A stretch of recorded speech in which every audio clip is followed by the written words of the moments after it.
building here is the Blue Coat, the oldest building in Liverpool's. Can we gather in a little bit? Oldest building in Liverpool's city centre. There are older ones in the suburbs, but this was built almost 300 years ago in 1717. So this was when the town was developing, around that development of the old dock. This opened up as a school, and it was for teaching underprivileged boys a Christian education. So it kind of grew up here for 200 years. Then as the city had grown around it, they moved out to the suburbs. And what happened then was an arts society moved in. Their studios were being demolished, they'd been evicted, and they needed a new home. So they came in here and they got Lord William Lever to buy the building. You heard of Unilever? Big company Unilever that makes soap and things like that. They started out as Lever Brothers over on the Wirral Peninsula from here, and William Lever was the man that started up Lever Brothers, which became Unilever. He was very much into architecture, and he bought this building for the Arts Society, the Sandon Society. Now when he died in 1925, the artists needed to find, this building was then sold for his death duties. The artists needed to find a way of keeping the building going and sustainable so that they could stay there.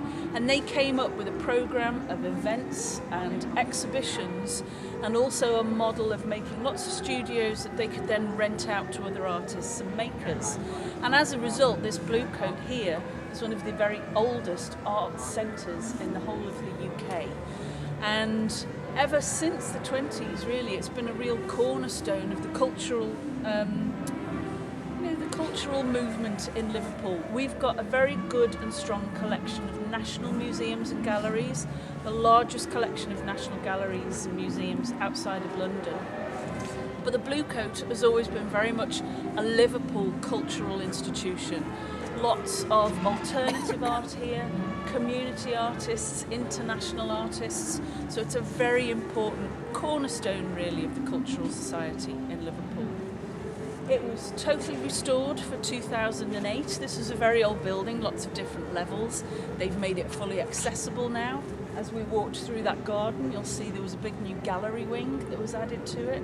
It's got a performance space, and there's lots of different things that happen in this building. In 2008, we had Yoko Ono come back here to do some performances.